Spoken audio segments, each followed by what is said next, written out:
మేడ్చల్ మల్కాజ్గిరి జిల్లా అధ్యక్షులు అన్న సింగిరెడ్డి హరివర్ధన్ రెడ్డి గారికి, ఈ సమావేశానికి సంవిధాన బచావో సభ సమావేశానికి ముఖ్య అతిథిగా హాజరైన కేరళ శాసనసభ్యులు ఏఐసిసి సెక్రటరీ పిసి విశ్వనాథ్ గారికి, అదేవిధంగా మేడ్చల్ నియోజకవర్గ ఇన్ఛార్జ్ వజ్రేష్ కుమార్ యాదవ్ గారికి, మేడ్చల్ మాజీ ఎమ్మెల్యే సుధీర్ రెడ్డి గారికి, అలాగే ఉప్పల్ ఇన్ఛార్జ్ అన్న మన్నుమల పరమేశ్వర్ రెడ్డి గారికి, అదేవిధంగా కుత్బుల్లాపూర్ మాజీ శాసనసభ్యులు కూన శ్రీశైలం గౌడ్ గారికి, అదేవిధంగా కుత్బుల్లాపూర్ నియోజకవర్గ నాయకులు భూపతి రెడ్డి నర్సారెడ్డి గారికి, అదేవిధంగా కూకట్పల్లి ఇన్ఛార్జ్ గంటి రమేష్ అన్న గారికి, సీనియర్ నాయకులు సత్యం శ్రీరంగమన్న గారికి, మా సహచర ఈ పార్టీ జిల్లా అబ్జర్వర్గా వచ్చిన అక్క మాజీ మేయర్ పారిజాత నరసింహారెడ్డి గారికి, అదేవిధంగా దేవి జయబాబు దేశ సంవిధాన కార్యక్రమానికి ఇక్కడ కోఆర్డినేటర్ వచ్చిన ఉత్తమ శెట్టి గారికి, బండు శోభారాణి గారికి, అదేవిధంగా కుత్బుల్లాపూర్ ఇన్ఛార్జ్ హనుమంత్ రెడ్డి గారికి, అదేవిధంగా వేదిక మీద గత ప్రభాకర్ గౌడ్ గారికి, అదేవిధంగా చాలా మంది ఈ వేదిక మీద ఉన్న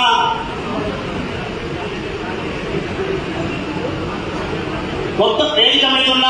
ప్రతి ఒక్కరు కూడా పేరు పేరున అన్నగా భావించాల్సిన పేరుని మర్చిపోయి ఉంటే కనుక, ముఖ్యంగా ఈ కార్యక్రమాన్ని తన కుటుంబ కార్యక్రమంగా భావించి, నా కుటుంబం కాంగ్రెస్ అంటే నా కుటుంబం అని చెప్పేసి భావించి మొత్తం భుజాన వేసుకొని ఇవాళ మొత్తం అలవారు నుంచి మొదలుకుంటే ఇక్కడి వరకు భారీ ఎత్తున ర్యాలీని విజయవంతం చేసిన మన ప్రియతమ నాయకుడు అన్న మైనంపల్లి హనుమంతరావు గారికి, అదేవిధంగా వేదిక మీద ఉన్న కార్పొరేటర్లకు, అలాగే నా అక్కలకు, చెల్లెలకు, అన్నలకు, తమ్ములకు అందరికీ కూడా పేరు పేరున హృదయపూర్వక ధన్యవాదాలు తెలియజేసే మిత్రులారా, ఈ కార్యక్రమం ఆశామాషి కార్యక్రమం కాదు, ఇది చాలా హిస్టారికల్ కార్యక్రమంగా ఇవాళ నిర్వహిస్తుంటాము. ఎందుకంటే ఏఐసిసి పెద్దలు మల్లికార్జున ఖర్గే గారు, ప్రతిపక్ష నేత కాబోయే భావిభారత ప్రధానమంత్రి రాహుల్ గాంధీ గారు సిడబ్ల్యూసి మొత్తంగా నిర్ణయం తీసుకొని జై బాపు, జై భీమ్, జై సంవిధాన్ అనే ఒక మహత్తరమైన కార్యక్రమాన్ని ఈ దేశంలో అనగారిన వర్గాల మీద, ఈ దేశంలో బౌద్ధుల మీద, ఈ దేశంలో దళితుల మీద, ఈ దేశంలో గిరిజనుల మీద, మైనార్టీల మీద ఇలా బీజేపీలు, ఆర్ఎస్ఎస్ లో ఒక మనువాద భావజాలంతో దాడి చేస్తా ఉంటే, ఆ దాడిని ఎదుర్కోవాలంటే ఈ భారత రాజ్యాంగం ద్వారానే సాధ్యమని చెప్పేసి, ఈ భారత రాజ్యాంగాన్ని కాపాడుకోవాల్సిన బాధ్యత డాక్టర్ బాబాసాహెబ్ అంబేద్కర్ గారు తన చెమటను చిందించి తన కుటుంబాన్ని, భార్య, పిల్లలను ఎవరిని కూడా పట్టించుకోకుండా ఎంత కష్టమైనా కూడా భారత రాజ్యాంగ రక్షణ కమిటీ సభ్యులుగా ఈ భారత రాజ్యాంగాన్ని మనకు అందించినందుకే, ఈ భారత రాజ్యాంగం ప్రకారమే మనమందరం ఇక్కడ వారి స్వాతంత్రంతో, సమానత్వ హక్కుతోటి, జీవించే హక్కుతోటి అందరం కూడా ఈ దేశంలో పౌరులంగా, కుల మతాలకు అతీతంగా సమానత్వంతో జీవించే హక్కును ఈ భారత రాజ్యాంగం మనకు కల్పించింది. అందుకే జై బాబు అనే కార్యక్రమాన్ని, మహాత్మా గాంధీ గారి ఆలోచన విధానాన్ని ప్రజలకు తీసుకెళ్లాలని చెప్పేసి,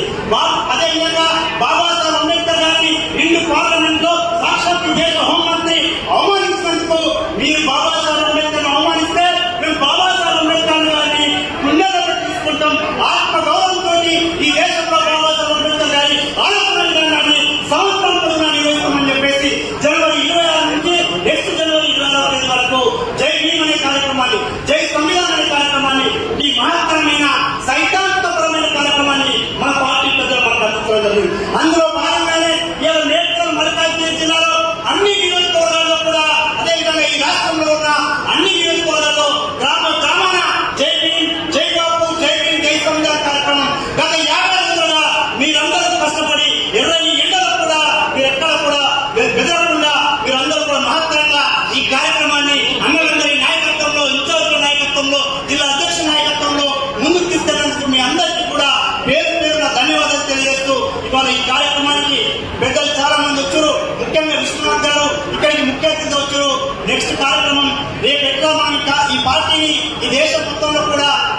బూత్ లెవెల్ నుంచి మొదలుకుంటే ఇలా రాష్ట్ర స్థాయి వరకు పార్టీని పునర్నిర్మాణం చేస్తున్నాం. ఇలా గుజరాత్ లో చేస్తా ఉన్నారు, అదేవిధంగా తెలంగాణలో చేస్తా ఉన్నారు, రాష్ట్రం మొత్తం కూడా చేస్తా ఉన్నారు. కాబట్టి మనం అందరం కూడా సామరస్యపూర్వకంగా, మనం అందరం కూడా ఒక కుటుంబ సభ్యులంగా ఒక్క మాట చెప్తా, దయచేసి ఏమనుకోదు. రాహుల్ గాంధీ గారు తన కుటుంబంలో 3 ప్రధానమంత్రులు, తాత, నాయనమ్మ, తండ్రి, 3 ప్రధానమంత్రుల కుటుంబంలో ఉన్న రాహుల్ గాంధీ గారు కన్యాకుమారి నుంచి కశ్మీర్ వరకు 4000 కిలోమీటర్ల పాదయాత్రను ఎర్రని ఎండలో, వర్షంలో, చలిలో వణుకుతూ కూడా